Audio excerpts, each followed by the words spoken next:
Нэрээ хүүхдийн ойлгох чимээгээр аниме маань эхэлнэ. Сумын ламдан хурч ирээ тартал хоёр манцуутай хүүхэд ойлгож байдгийг. Ламдангийнх нь гэртээ орвол тайвшруулж бууйлн онтуулснаар ашгүй нэг юм санаа навар. Ламтан ах дүүс үү эсвэл их рүү дүү хэмээн бодож нэлийн удаан харсныхаа дараа л хоорондоо тусгүй бололтой. Бас нэгэн даруух нь нөгөө сахилгагүй юм шиг байна. Гэт самсыг нь артал хар устэй даруухныг нь юуноо хөдөлгөөн ихтэй саарл устыг нь ааста гэд тосын цамцсан дээр нь бичээстэй байв. Харин Юунагийн хажууд нэгэн зүйлт байдгийн. Энэ зүйлт нь Юунагийн манцууд хамт ирсэн байв. Ламтан "За өнөөдрөөс эхлэн энэ та нарын гэр. Аста, Юуна." За ингэснээр манай хоёрын түүх мөн аниме маань инхүү эхлэж байна. Тоглон сууж таалан сойрхно. Энэ явдлаас хойш 15 жилийн дараа тариачид газраа хагалж байтал орилго чимээ гарна. Гайхаад тартал "Өхөө манай Аста ямар том болов вэ? Яагаад орлоод байгаа бол гэтэл сумынхээ нэг гэлэн маагчид хизээ нэгэн өдөр шидэдний хаан болоод таныг жаргалтай болгоно. Тэм учраас надтай гэрлээч гэд гуйж байдгийн ямар аваагаар вэ? Гэлэн маагч "Оочлаарай Аста. Би бүгдэн гих нэнэ болохоор болохгүй гэд зөвшөөрөхгүй. Татгалзаад байхад л манай хүн шантрахгүй гуйсаар л сүулдэ бүр анаа шантраад шидэ ашиглаж Астаг болуулна. Тэгсэн ч дахиад босоод л анаагаас гуйна. Гэтэл сумын өөр хүүхдүүд ирээд нэг нь шид ашиглан Астаг газарт онгаана. Нэг жоохон нь "Хэдэн удаа аягдаж байж хааных юм" гэд дооглоно. Аста гүйж ирээд "Яагаад чи хүртэл садаа болоод байгаа юм Юуно?" "Тийм ээ. Энэ хоёр бол 15 жилийн өмнөх манцуутай хоёр. Том болсон байх шүү." Гэтэл Юуно "Яагаад аа? Чанга дуутай, намхан, залхмаар, дээрээс нь томооч үгүй. Угаасаа эмэгтэйчүүдэд татагдах шинжгүйгээд байхгүй болгоно." Аста ширгүүлнэ. "Хөөе, 15 жил хамт өссөн байж хэлэх үгүй мó царайлаг навшаа" гэхэд Юуно "Аста анаа номлогч учраас гэрлэж чадахгүй. Бас дөнгөж 15-тай чээж гэрлэж чадахгүй" гин. Аста Юунаг тололдё гэхэд нэг жаал "Болтоо Аста, та Юуна ахыг юу гэж ялдаг юм?" Юунаш татгалзсан. Хөөхөн манай Аста шидийн өчгөө юм шиг байгаа. Нөгөө жаал "Өдийн нас хүрчгээд шид ашиглаж чадахгүй байна гэдэг үнэхээр боломжгүй юм." Аста уурлана. "Чи яах гээд байна? Өөрөөс ах хүнтэй тэгж ярьдаг юм уу?" Жаал "Амаадат. Энэ ертөнцид шид бүх зүйл шүү дээ. Шид ашиглаж чадан гэдэг хингийн зүйл. Ашиглаж чаддаггүй хүн чамаас өр харж байсангүй" гэхэд Аста хэлэх үггүй болно. Аста гэдэс таталт хийж үзүүлэхэд Юуно цаана нь шидээрээ хувцас сатаан хүүхдүүд чи Юуно дээр очин бишрэн. Ерөн бол Юуно их шидийн хүчтэй, харин Аста эсрэгээрээ шидийн хүчгүй юм шиг байгаа. Энэ үед сумын өвөө хурж ирнэ. Юуно бол энэ сумын найдварын тэргээд тэнд байгаа хүүхдүүдэд Юуног шидийн хаан цутагдаг, шидийн баатруудад орж чадна гэд магтаж өгнө. Хөөрхийн манай Аста боцож ирээд "Би хинээс ч илүү гайхалтай гримортой болоод шидийн баатруудад орж хизээ нэгэн өдөр шидэдний хаан болно те Юуно" гэхэд Юуно үл тоон.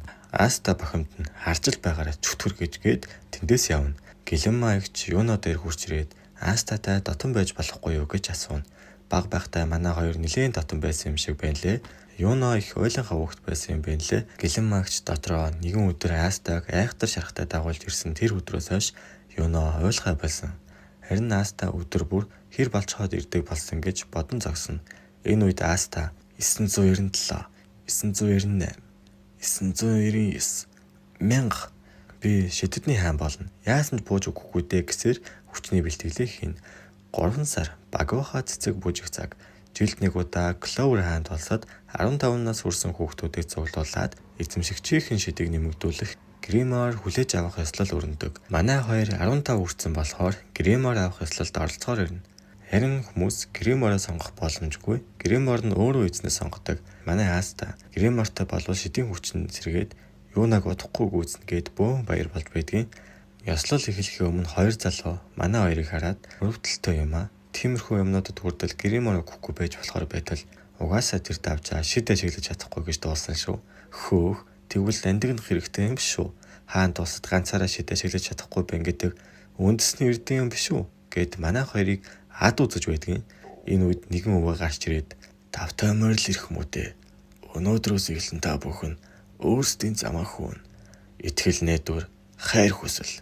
Өвөө өөрийгөө гримор цамхгийн багшид танилцуулна. Энэ нутгаас нь шидэдний хаан, шидийн баатар, мөн алдар нэр төрж байсан хүн өмнө байгаагүй юм байна л да. Тэгээд энэ доторх хэн нэг нь шидэдний хаан болно гэж итгэж байна гэж хэлээд гримор гартуулах ёслолоо эхлүүлнэ. "Энэ миний гримор гэж юу? Ямар байна? Миний хэлэг том байна. Миний илүү зузаан байна. Тийм ээ. Ингээд энэ тосгоноос хот руу явж чадах нь. Би гэр бүлийнхээ ажлыг өвлөн гэх мэтчлэн гримор авсан хүүхдүүд шуугилдана. Ерөн бол шидийн хүчтэй бол заавал гримортой болно гэсэн үг.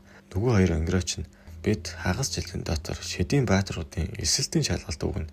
Тэмцэж харуулна гэд өнгөрчл байдгийн. Ерөн бол гримор авлаа гэд шидийн баатруудад орсон гэсэн үг биш. Шалгалт өгөө тэмцэж байж шидийн баатруудад орж болно. Цамхагт байсан бүх хүүхдүүд саяны хоёрыг магтана. Энэ үед манай Астад гримор ирээгүй байдгийн. Цамхагийн багш Астаг хараад дараа жил ирээрэй гэж хэлнэ. Цамхагт байсан бүх хүүхдүүд Астаг шоолно. Гэтэл Юногийн өмнө Тод гэрэл цасарч дөрвөн навчид хошоонгор гримор гарч ирнэ. Өнгөрөх хоёр дөрвөн навчид гриморыг харна. Дөрвөн навчдаа тэр домогтуу ламтан ах анхны шидэдний хаан авсан гэдэгт асар их шидийн өгөөч. Зал завшаанаар дүүрэн гримор үгээд цамхагт байсан том баггүй бүгд шоконд орно. Юно цамхагт байсан бүх хүмүүст би шидийн хаан болно. Энэ үед Аста босож ирээд Юнод хүлээж байгаарай. Би чамайг тэр дорнг үүсэх болно. Би чиний өрсөлдөгч учраас гэж хэлэх үед цамхагт байсан бүх хүүхдүүд өрсөлдөгчөө гримор чаваагүй юм байж юу дангасад байгаа юм. Юно Астад боломжгүй гэж хэлээд хажуугаар нь зургууд явна. Лам ах өнөөдрийн энэ үйл явдлыг тэмдэглэх болно гэд бөөн баяр хөөр болоод сүмийн хүүхдүүдийг дагуулan сүм рүүгээ явна. Цамхагийн хүүхдүүд тарах үеэр нэг залуу с ижигтэйгээр инээн.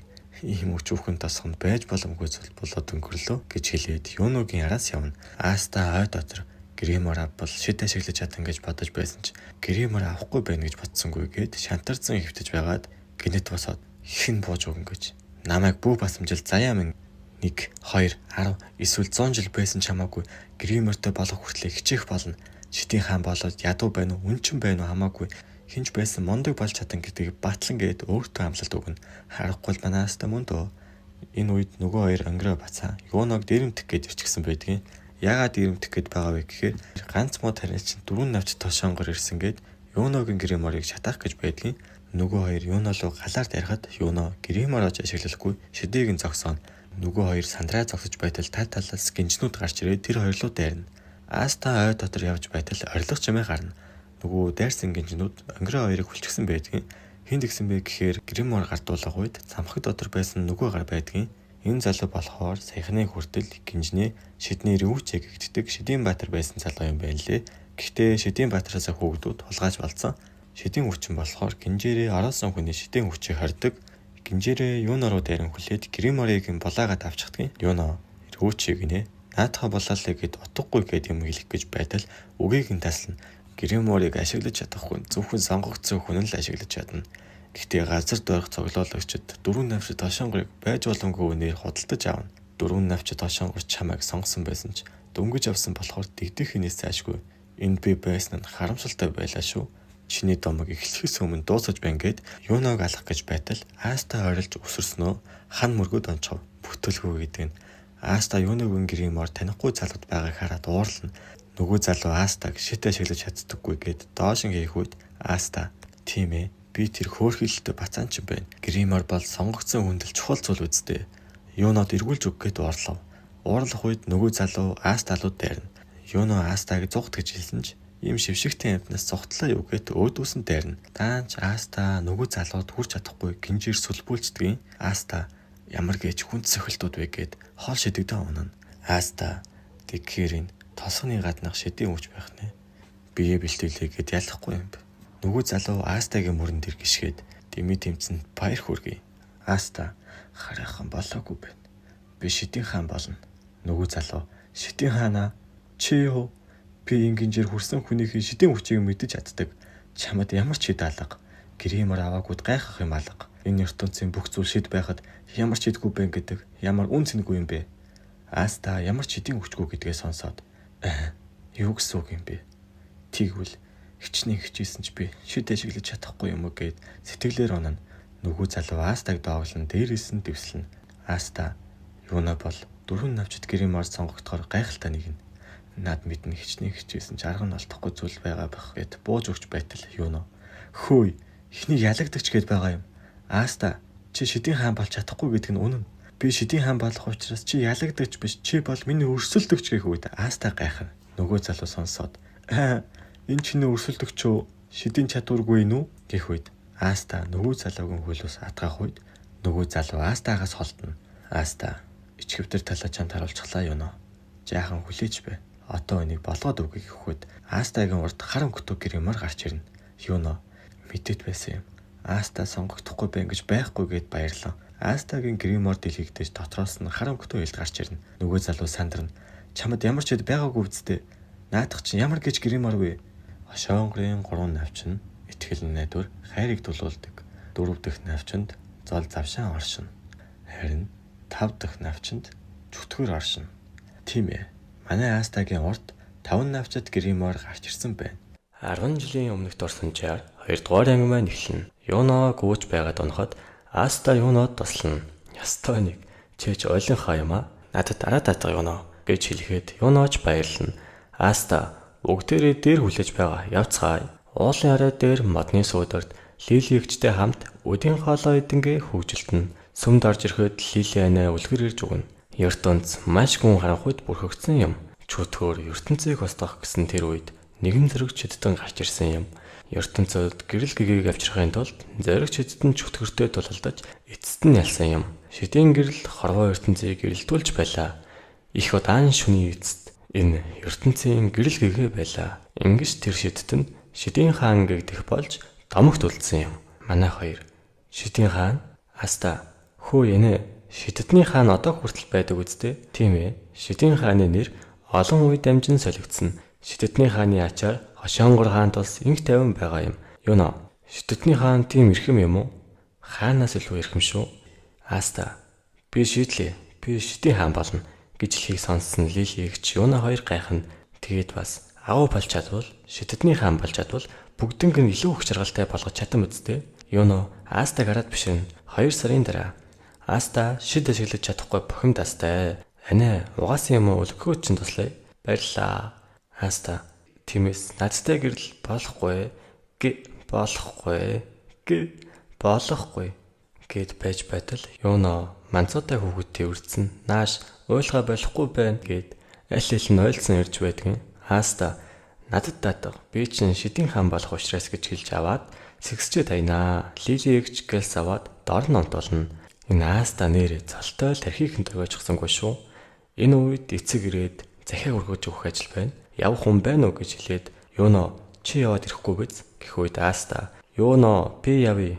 Үгүй эцэг надаас гойсон юм чинь би явъя. Ганцаараа зүгээр юм уу? Зүгээрээ явчаад ирээ гэж хэлээд яваад өгнө. Лили эгч өнөө арай хүүтрэх бололтой. Арай болсон хойно баарны эзэн нэг согтуу хүнийг мөнгө төлөөгүйгээд хөөгд гаргана. Энэ үед хажуугаар нь явхдаа халтарч унаж байгаа Юногийн гарт байсан дохтуудад зүйлийг хараад мишээгээ тоцорно. Юно илгээмжээ өгчхөд явах үед нөгөө залуу Юног тосоод гараад ирнэ. Манай хэд Юног ирэхээр хоолой идэнгээд хүлээж байдгийн. Аста Юно арайдч байна шүү. Энэ үед халамцуугаар Юногийн зүйлийг булаагаад авцсан. Жаахан мөнгөөр солиотох юм. Олхиогоо бацаан би. Иймх урилгын юм авч яваад л эргүүлж өг минийх яах гээд байна. Иймхэн шидэр намайг тэгээд яаж чад ингэж бодов. Тололдоод өхмөр байна уу гэхийг сонсоод Юна ойлж байтал хаанигтээс Юна гэж орилцоор Аста хүрээд ирнэ. Та амч манай хүн нэг цохиулаад л унаад өгнө. Тэгсэн ч шантралгүй босож ирээд наадах чинь Юнагийнх буцааж өг гэж хэлээд дайрна. Тэгсэн ч зодуулсаар л байдгийн. Хичнээн зодуулсан ч дайрсаар л. Астагийн увайг үхтэй арилд харцыг нараад нөгөө залуу Юногийн зүйлийг хаяад яршигтай хөгийн бацаан бэ. Ямар учиртай юм бэ гэж хэлээд яваад өгнө. Залуу явсны дараа Аста унахад Юно хурч ирээд Астагаас ойршлалгүйгээд ойлно. Аста надад арай даадах гэж хэлээ үсттэй. Юно Аста өргөлж бодлогогүй зүйл хийдэг гэж хэлснээр одоо цагт эргэж ирнэ. Наад гэрэн морчин юу вэ? Наад илт чинь чи хэн юм бэ? Ичидгүй хог шаарчин. Нөгөө залуу шидээ ашиглан гинжээрээ дайхад Аста илтээрээ шидийг нь завчаад устгана.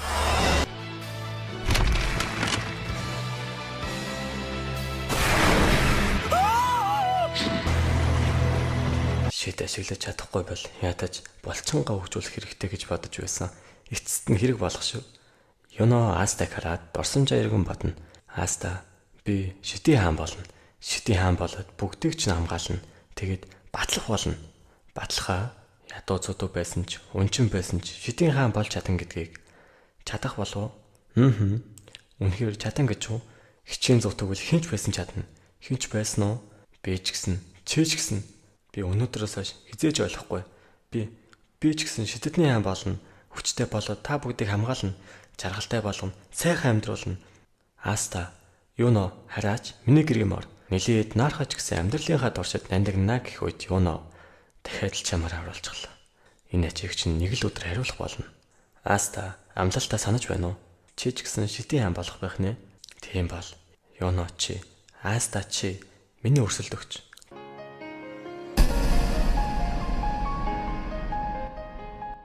Чөтгөр хотыг устгах гэж байх үед нэгэн шидтэн гарч ирнэ. Чөтгөртэй тулалд нь ялж түүнээс хойш шидийн хаан гэж дуудагдана. Домог болон нь үлдсэн юм гэх өгүүлэмжээр 3 дугаар анги маань эхэлнэ. Хошоонгор хаант улсын нийслэл одоогийн шидэдний хаан Шидийн Баатаруудтайгаа хамт явж нийслэлд орж ирнэ. Энэ Шидийн Баатарууд гэд байгаа нөхдүүд нь 9 хүмүүс байдаг. Эсвэл хэрэгэм зэрэг хүч чадлаараа хааны дараа ордог гэж хэлж болно. Тэгээд бүгд өөр өөрсдийн гэсэн бүлгэнтэй. За монголчууд бол жанжтууд л гэсэн үг. Тус тусдаа бүлгэн мөдөрдөд явдаг. Аста хэл дээрээ бэлтгэл хийж байх үед нэг шувуу ирж ажиглаж байгаад яваад өгнө. Нэг спойл хэлэхэд энэ шувуу цаашдаа их чухал үүрэгтэй дүр шүү. Гриморгүй байхдаа бэлтгэлийг их хийдэг байсан гарчаа гримортой болчхороо бэлтгэлийг өдөр шөнөгүй ойлуулна мэт. Аста шүү дээ. Шидийн Баатаруудын эсэлтийн шалгалт хагас жилийн дараа болох гэж байгаа болохоор тэрэнд тэнцхийн тулд Аста юуна хоёр хоорондоо өрсөлдөнө. Нэгнийгээ хурцлж бэлтгэлээ хичин гүлэн хийн. Ламтай анх игч хоёр гримор замхгийн багш өвөө төр ирээд юуноч яахав? Астаг эсэлтийн шалгалтанд өгөхийг зөвшөөрч байгаа юм уу гэд Астад санаан зовцсон асууж байдгийн.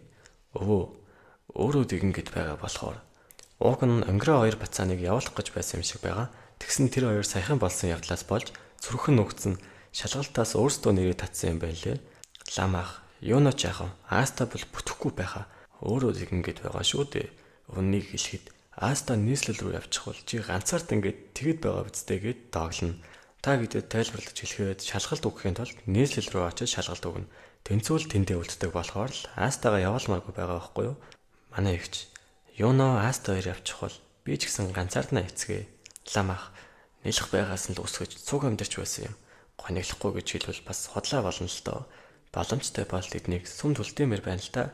Гэхдээ тэдний хийхийг хүссэн зүйлийг хийлгэх hulмаар байна. Яг тийм. Гэхдээ юуноч яахав? Аста шалгалтанд дунаад бушуухан эргээд ирэх байх гээд манай гурав Астаг шалгалтанд дунан гэдэгт амар итгэлтэй байгаад байгаа юм те. Хагас жил өнгөрч шалгалт болох төгссөн байлаа. Маргааш Аста юуна хоёр нийслэл рүү хөдлөн сүртэйхэн үдэж өгөх хэрэгтэй. Эцэг энд тентхийн тасганд очиж төмөс асууж ирсэн юм шүү. Яаж хараад байна? Ганц чамд зориулаагүй юм шүү. Ер нь ихэнх нь юуногийн төлөө. Юуно Шидийн Баатаруудад орж магадгүйч Аста шалгалтанд дунсан ч ичих хэрэггүй шүү. Хинч чамайг тэнцэн гэж бодоогүй байгаа. Зоригжуулаад байгаа юм уу? Дог хийгээд байна уу? Хизээ ширгэж ирж болно. Энэ сүм бол чинийгэр. Хичнээн хогийн ядуу байсан ч чинийгэр. Наатагаа юунууд ч гэсэн хэлэлтэй. Юуноо гайгүй. Би ч гэсэн гайгүй байна. Шидийн хаан болоод анааг авахар ирнэ. Тиймээс тэр үед надтай За сайхан оллоорой. Энэ тэр гэсээр манай хоёрыг өдөг шөнө иймхүү хөвгөлтэй өнгөрнөө. Маргааш нь манай хоёр гэр бүлтэйгээ салахаас игээд шалгалт өгөхөөр нийслэл рүү хөдлөнө. Нийслэл манай тосгоноос нэлээд тол болохоор хэдэн өдөр алхаж явна. Нийслэл ямар газар бол Шидэдний хаантай уулзах чадах болов уу? Эхлээд шалгалтандаа тэнц. Тэгсэн ядан хүлээж байна шүү. Айхгүй байна уу? Яагаад? Чээч мөн дөө. Нийслэл хүртэлх замд бэлтгэлээ хий. Худлаа байлгүй дээ.